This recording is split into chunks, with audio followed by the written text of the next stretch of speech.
As Loki continues on with his tragic past to catch Luffy and Haraldine up to the true history of this land, we learn much more about his mistreatment at the hands of his fellow giants.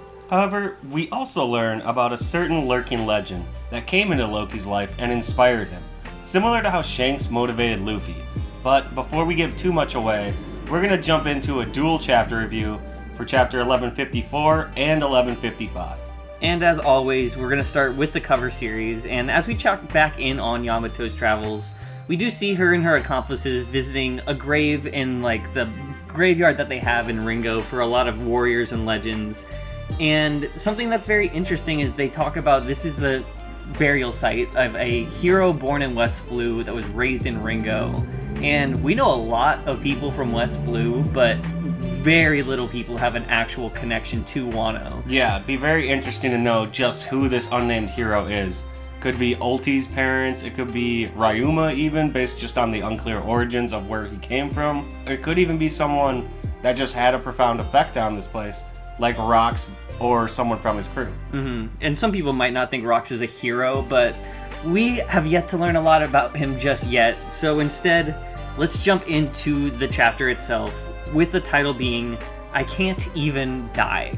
A very morose, somber title. But as we will learn, with how much Loki went through in his childhood, and how much it just pushed this kid to a breaking point, it's a very relevant theme for what we're going to see in this first chapter. Yeah, I mean, his life was hell, and everyone blamed him for everything, and then, yeah, just kind of the sentiment of, well, I can't even die. Like, he's just trapped within this life that he's been given. But as we do open the chapter, we continue on with Loki's flashback, but actually by revisiting an event that we had already known about taking place on Elbaph before even getting here, and that was the day that Big Mom killed Jarul, as she was just a mere child, and literally sent shockwaves throughout this community by killing one of its leaders. Yeah, and if I remember correctly, I think they were partially celebrating Loki and Haraldine at that. And then this was just the beginning of a long string of unfortunate events for Elbaph. Yeah, I think it was the celebration of Loki's birth that they were celebrating and quickly turned to tragedy. But it was really just the first domino that started falling, as it was followed up by a string of horrible tragedies, natural disasters, and a famine that would eventually pretty much decimate the population of this island. Yeah, and Estrid kind of uses all of these bad things happening one after the other as kind of justification for wanting her son to die, and really is the one who begins all of the blame game on him. Yeah, she feels like she's totally validated by what's occurring in the country now, and even takes it as far as to still reprimand the guards who are just standing up for this baby by being like, you still haven't killed that kid yet. Yeah, and you didn't take his eyes out at least if you're gonna bring him back. Yeah, she's the worst. She's horrible, but it is also interesting, she doesn't look like she leaves the bed anymore. I think she's truly living in enough fear and paranoia. Good. That, yeah.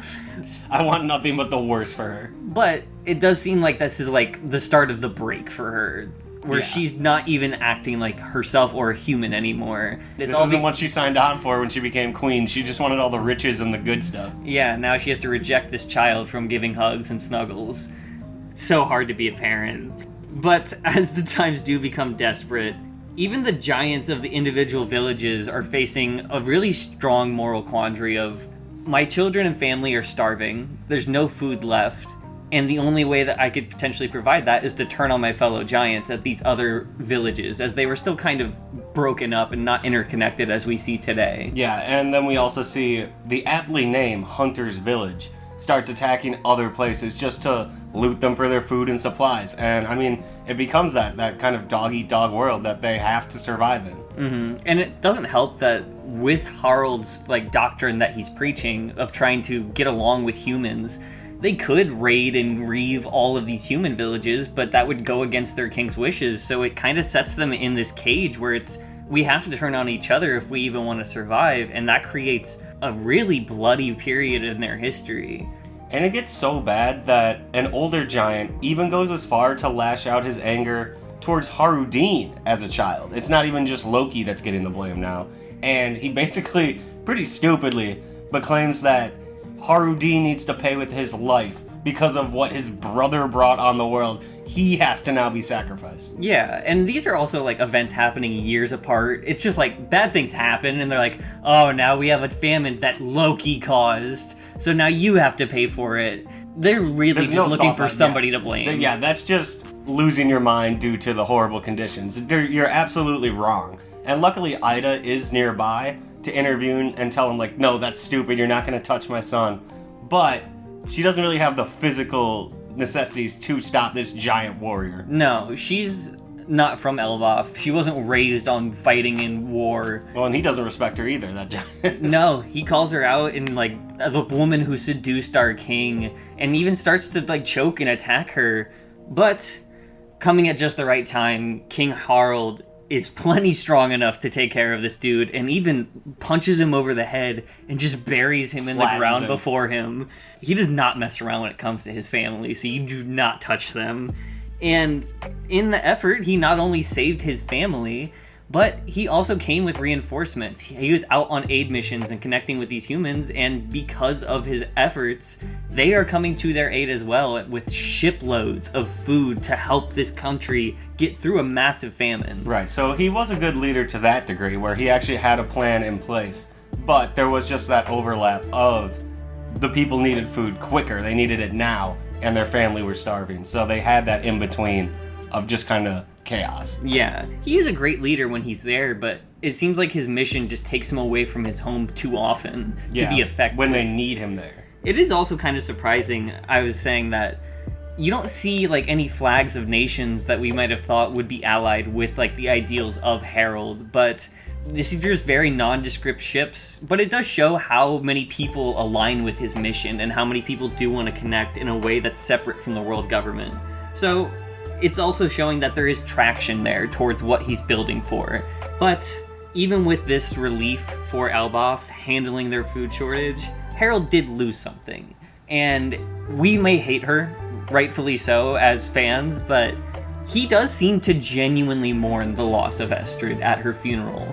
Despite being arranged marriage, despite not being the person he initially chose, he does seem to care for her. Yeah, I mean, he's developed a lot more of just, like, feelings and care for the world. So it makes sense that, and he did still father a child with her. Mm-hmm. So it makes sense that he would still feel some connection, but yeah, no, I don't. We don't feel anything. Fuck that girl.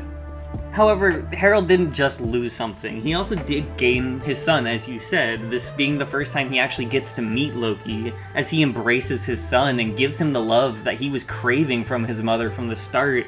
And one of the saddest text boxes, talking about, even at a few months old, Loki had given up on love. Yeah, that's messed up. I mean, it makes sense the way he was treated with the exact opposite of love, just detestment, but that's sad. His dad hugs him for the first time and he just feels nothing. Yeah, it's incredibly sad. And while Harald is back to guide the country in the right direction, he also is still going to be distracted because of this. He's trying to connect the villages now in his country before he expands even further outward. But because he doesn't have the time to be a present parent, he hands him off to Estrid's brother, who's no better than her. Yeah, Loki's just had it rough. Always just kind of been on his own. It makes sense a little bit more how he became how he is. Oh, absolutely. Just no one was there for him, ever. He was completely by himself and always belittled for just being there. But not everything is so serious at this time, as while Harald is building towards his own mission, his first wife Ida and Harudin do kind of take things in a different direction to try and move towards his goal. And she opens the bar that we've actually seen on the coast of Elbaph before, on the very outer ring by the coast of the Realm of the Dead, so less dangerous for them, but she wants to also be welcoming to all people, all races, and try and care for and treat everybody fairly in her own way that's not as political as her husband. Yeah, and then on the other side, as we've seen a little bit in the past, Harudin, even though he's not going to be seen as the legitimate son of the king, he's still training to be a son of the king and lead his people. He still wants to be a warrior, a great warrior of this land, and that makes sense. But that dream would not occur so easily. It's not going to be as easy as opening a bar. It's not going to be as easily as making some allies and shaking hands. And we hear more about why that is in a discussion between Jarul and Harald himself, where they actually open it up with a very lore-heavy event we've heard about for the first time, where Harald made his way to a reverie, not as a king, but in disguise, which, how much can you disguise, like a 50-foot dude? I find that very hard to believe. And he's got giant horns. Like, what did you put on that helped you sneak past people at that size and just, like, it doesn't make sense. But while he was there, he wasn't even the main headline, as somebody had murdered somebody at the reverie, very similar to, like, what we saw with the previous reverie with Cobra dying. And Jarul goes on to talk about, well, that makes sense that you would run into a lot of problems as a giant trying to make these connections, as there in the past the government has never been really fair to us. In fact, have you ever heard of the Galurad Warhammer Company? And was like 100 giants with massive warhammers. Also very similar to Galila. So I mean, yeah, that's a pretty straight one-on-one just carry over. I'm sure it was just inspired by them, or maybe even was like perhaps they worked together at some point. Something like that. I mean, if he's going out and meeting all these people, they probably did have a connection at some point. Mm-hmm. This seems like it's news to even Harald, though. He's like, oh, I thought that was just like a legend or a myth. I thought those were just like folk tales we tell to the kids. But Jarl's like, no, that was very real, and the reason that they disappeared to become legend is what likely suspected to be government intervention, where they stepped in and took care of a large group of giants that they saw as a problem. Right, which he basically likens to the same reason Harold's now struggling to make connections, is the same thing. The government's meddling and not allowing for the things to go through that should. Mm-hmm. It's very similar to the struggle we see with the Fishman, where it's like they will not be recognized actually because of this lingering resentment just towards their race being, because they knew they were a threat in the past when they were savage warriors that were dominating the globe. And Jarul does acknowledge that he's like, well, I will say it's just hearsay. I don't know for a fact about this being what happened to them. But I've also heard that they froze a war, like an army of giants as well, and plenty of people realize that we've seen these giants before. When we were on Punk Hazard and Chopper and them are walking through these giant icebergs, you see figures in them that are towering over them, which very much seems similar. So if that myth is true, it's very likely the first myth he heard is true as well.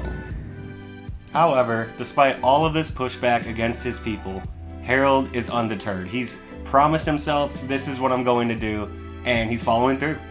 And because of this determination and perseverance, with Harald around, the country of Elbaph does grow more connected. They do become more of a single community instead of just loosely connected villages. And as he continues to chase this dream, he is still neglecting his son. He can only achieve so much greatness. He may be a great king, but he's not really being a great and present father. And we even see Loki over the years growing up a bit, just being belittled for everything that's happening. Like I said, years and years apart, and they're like, it's still your fault. Yeah, and so understandably, that's what makes him start to act out and retaliate. And Harudin catches a good amount of that brunt. And just, like, Loki wasn't loved, so now he's gonna give Harudin the same tough love, like, oh, you aren't anything, you're a halfling, like, you're never gonna be anything. Yeah, not only does he rampage through the streets with all of the monsters from the realm of the dead, but like you said, he verbally and physically lashes out at people, especially Harudin. He's like, you're not stronger than me, so you don't get to say so. You're not as pure as me, so you have to be insulted. And it's very clear that he's just hurt, and he wants other people to hurt the way he's feeling. But he's not going to connect with anybody or get that across, because he's just too young to understand that. Yeah, because we see even the other young giants, Gerd, Goldberg, they're off put by Loki too, to the point that Goldberg's scared to even go help Harudin when he's getting beat up, because he doesn't want Loki to go for them next. Luckily for Harudin, Gerd's like, no, we're his friend, we're going to go help him. No, she sets him straight, and you can also see Loki seeing his half-brother be tended to by his friends is something that really kind of irks him, because he's like, no, I want you to hurt, and you're helping each other. He doesn't like seeing him get any type of support, any type of love. Yeah, where was that for me when I was just a baby? It was maybe the guards that were looking out for me, but where were my friends? So he feels very alone, and while he does try to insult others to like bring them down to his level, it's very clear that this kid is just hurt, and he just wants somebody to understand. But even with these feelings being present, he feels like he can't escape from the title of being the scapegoat. He's always going to be blamed. And even at this young age, he tries to commit suicide, which is incredibly dark. Yeah, the only other person we've seen do that is Kaido. Yeah, as a hobby. Yeah, but it seems not the same, but a little similar. Yeah. Where Kaido's trying to kill himself, but he can't die. And then we see the name of this chapter. He can't even die either. Loki just can't. He's not allowed to die. He has to keep going through all this. Yeah, Kaido was trapped in what he couldn't achieve, and Loki was trapped with what he never even got the chance to do. But he isn't alone in that moment when he reaches the bottom of the realm of the dead, as he is approached by a group with a couple familiar faces we've seen before, being Shiki the Golden Lion, a very young Edward Newgate who's only like in his 20s here, and the original Buckingham Stussy.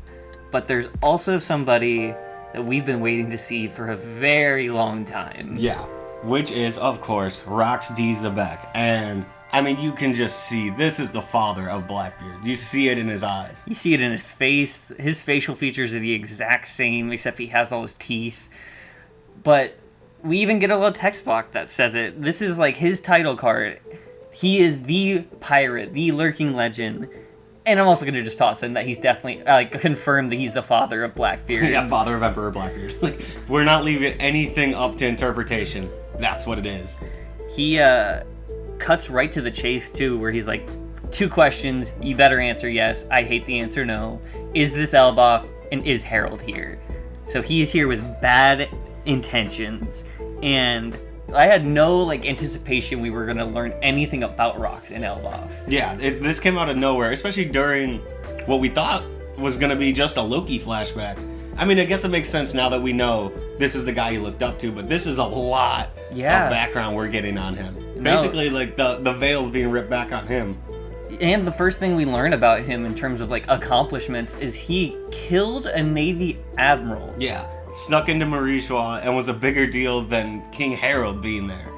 We've never seen anybody kill a Marine Admiral. We had to fight 2 Marine Admirals and they hurt each other and crippled each other.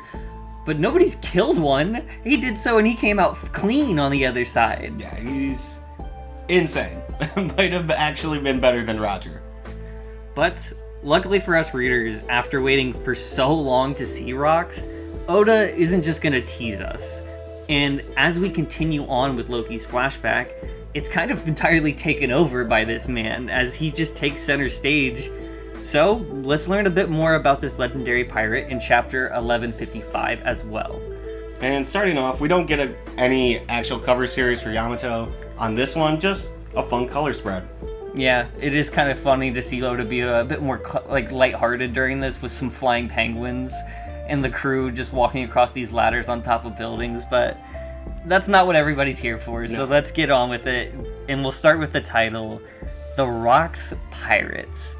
The legendary group we've only heard about through whispers is finally getting a light shown on it through the eyes of Loki as a very young child. And Loki actually kind of politely abides. I think these are the first humans he's ever seen, and he's like, oh yeah, this is Elbaph, but sorry, my pops ain't here. Yeah, he's also probably pretty just drained after trying to kill himself. He's like, here you go. Yeah. Here's what you want to know. Tells him everything. Harold's gone, he's out at sea, and Rox does take note of this. He's like, oh, okay, well, he's gone, but you did say pops, so you're his kid. I have an idea. How about you tell somebody to call your dad back because you're hurt? And we've seen Loki does not like to take commands before. He has a very short temper about I'm that. gonna listen to a human like you? Yeah, just met a human and he's letting the racism flow right away. But this is not the dude to stand up to about that.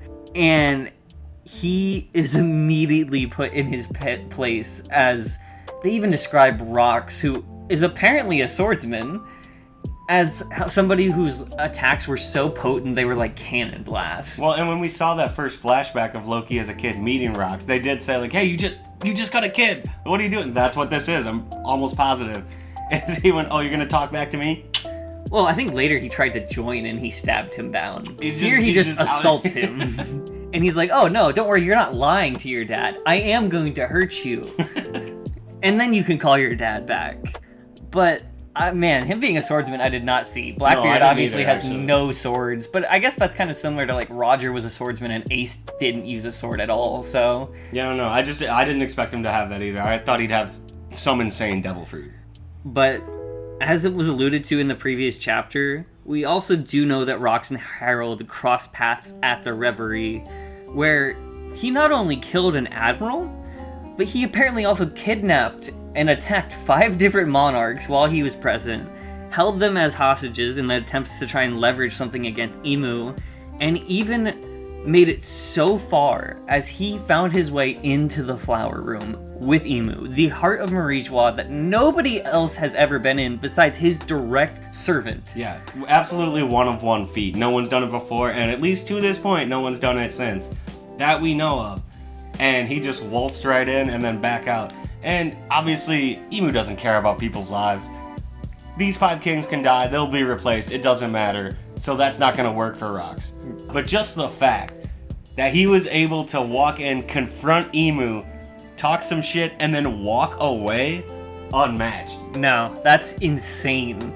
Sabo was there for like 5 seconds, and he went sprinting out of there. Yeah. And he got hit and almost died.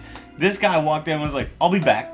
You'll see me again. He has a stalemate, and Emu and him both know that it's like, okay, we can't get what we want from this, but I will be back, and I will take the throne that I know that you sit on now. Also worth noting, Gunko was there, and I was talking to you earlier, probably was also the person, when we first saw Emu in the flower room, looking at those different pictures, probably was the one to come let him know, like, hey, you're needed elsewhere. Mm-hmm. She does look a little different with her longer hair, and she's wearing like a nun's habit, similar to what Mother Caramel wore at the Lamb's house.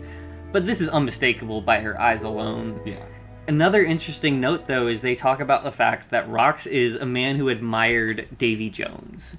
Very much alluding to the Davy backfight, as that's the only other mention of Davy we've heard in the story, which has been speculated is the method that Rox used to get people like Newgate, who are not morally aligned with him, to follow under him. And so, very much seems like that is the case. And, like you said, he just walked away. He left that room and walked away, but he was not the only thing going on at Marigeois that day. Exactly. We also had King Harald, who's trespassing, gets found out, wreaking havoc throughout there, and like just running like, sorry, it didn't work out. On fire as he's saying that. It's like, guys, this is going too far. I know I trespassed, but this is crazy. It's not like it's gonna hurt him anyway. He's ridiculous too. But in the midst of this escape, as he's running away, we see the giant man and Rox crossing paths as they're both running to get the hell out of here. And I think it's funny they both just kind of take offense to the other one being in the way. Hey, he's getting me in more trouble because he's doing bigger crimes. You're in the way of my crime with your crime, man. What's going on? And as these two do come closer, they do demonstrate the immense strength that they both have. Clashing, I mean, Rox stopping a giant's blade is crazy enough. Yeah. But their contact creates a blowback effect of about 5 kilometers or 3 miles in radius. Yeah, just knocking everyone back within, 5-kilometer radius is insane. A huge explosion, like a mini nuke, just hit when they met swords. We've seen people split the skies before, but having, a mini nuke go off, this is I'm sure they just leveled the entire field they were fighting on. Essentially, half of Marigeois is just now floor. But despite opposing one another, it's kind of similar to Kaido and Luffy too, where they're like, okay, I see you're strong, I respect that. Like, I may not agree with you, but I like how strong you are. I respect that a lot. And these two do share their names in that clash. They're like, alright, state your name, you impressed me. They give their names. That was a little funny, like, while they're fighting, and they're both like, you're a good fighter, I'm Harald. I'm Rox.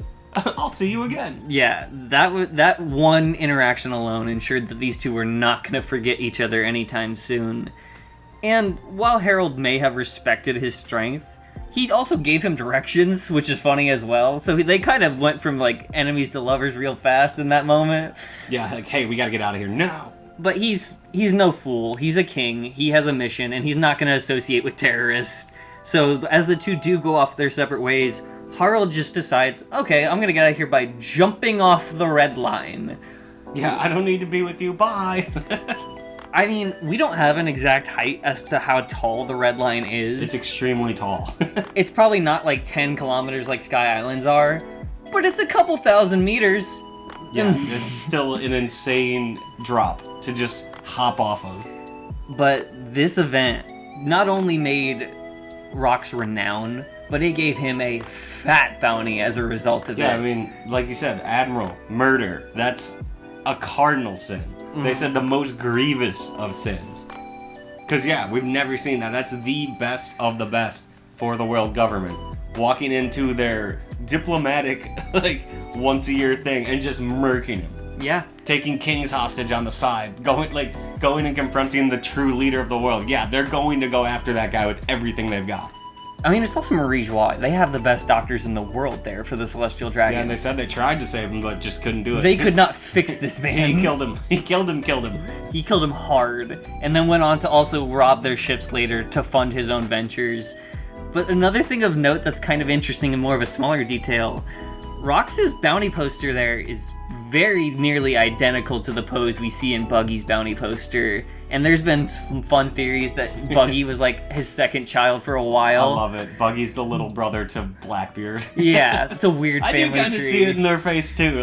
Like, obviously he's more comparable to Blackbeard, but you can kind of see the crazy in Buggy's face and hair and all that too. Yeah. And like the face paint shit. Like, I could see it. Imagine if his hair coloring when it comes out is blue and black instead of white and black. And it's just Buggy's hair color. Hey, you can't count it out till it's not a point. Roxy Buggy. Oh, I'd love it.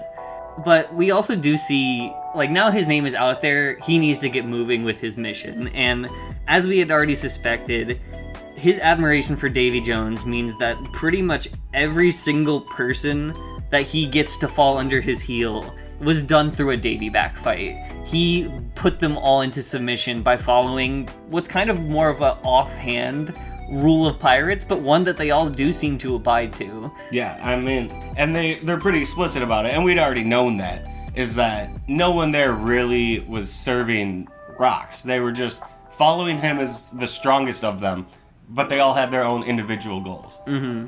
It's not loyalty like Luffy or anybody else's crew at all, but interestingly enough, despite everybody else that he could put under his will, he respected Harald. He really wanted Harald. And he wanted to invite him, not force him.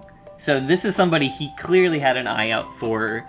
And to Rox's credit, his plan to entice Harald back did work. He hurt Loki, they called him back, and to Loki's surprise, he had a parent that showed up for him for once and actually loved him, and he did not expect that to happen whatsoever.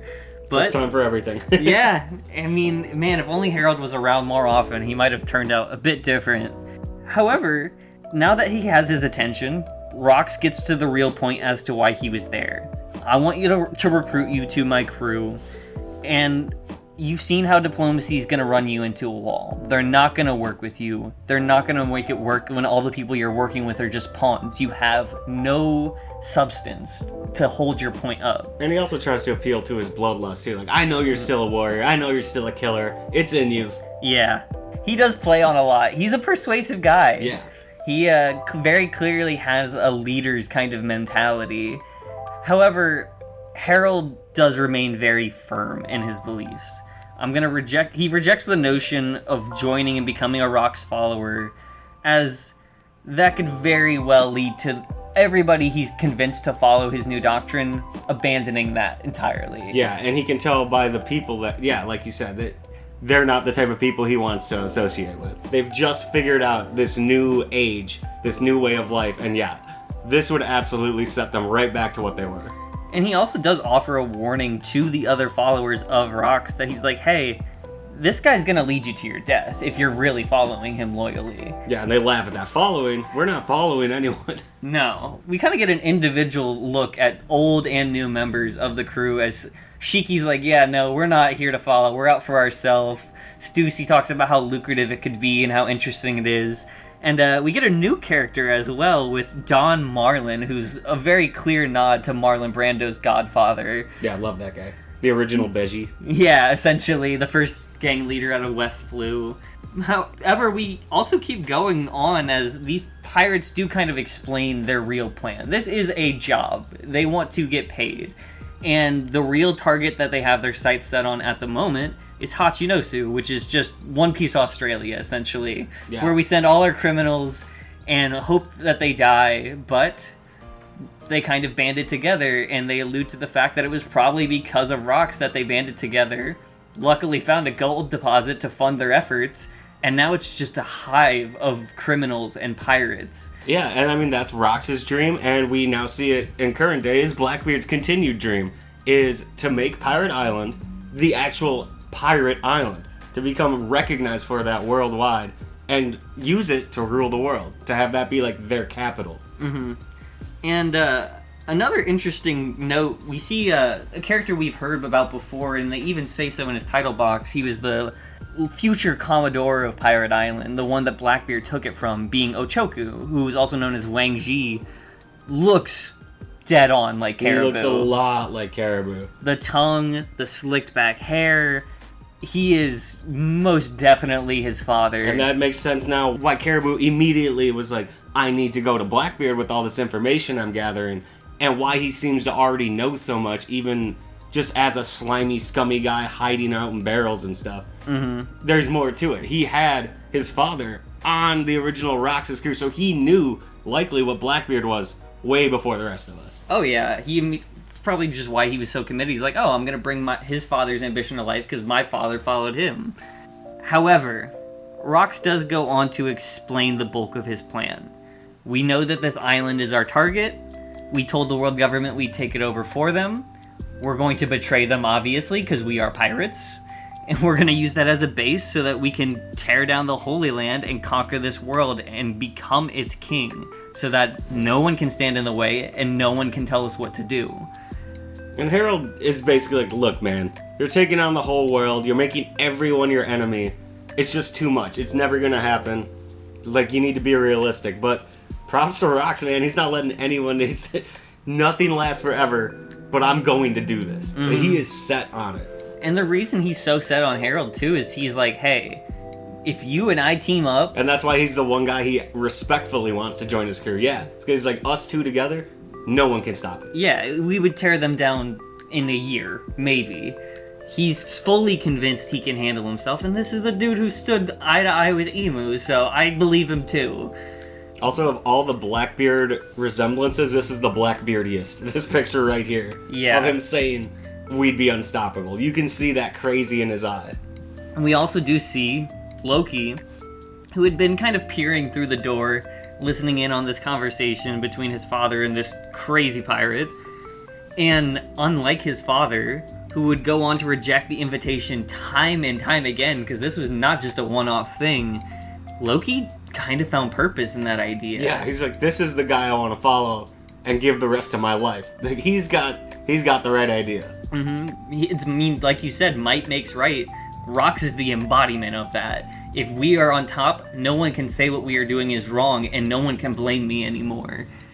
And even without Harold, we do see that in the years to come, Rox would get more members. He'd get Big Mom and Kaido to join his crew.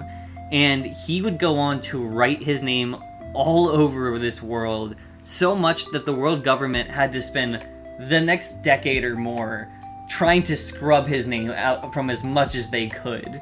But he wrought way too much mayhem for that to ever be fully forgotten. Yeah, and I really do think with the way that this is all unfolding, we might be about to see some of the true battle that occurred on God Valley. We've been waiting, it's been starting to get teased at here and there more and more. I'm really hoping Oda's about to drop that on us. We finally get to see Rox in full battle with Roger. And like that would go so crazy. Roger and Garp and Garling had to team up. Give it to me. This man was next level. But you guys let us know your thoughts on Rox and what more we're going to find out about him when we get back from the break week. Because he is very clearly going to be shooting up popularity polls immediately. The most Yeah. piratey pirate. Already should be. He's the most badass man we have seen so far in a while, and that Lurking Legend title was well deserved. But again, leave your thoughts in the comments below, like the video if you enjoyed the review, subscribe to come back for more One Piece content like this in the future, and as always, be crew!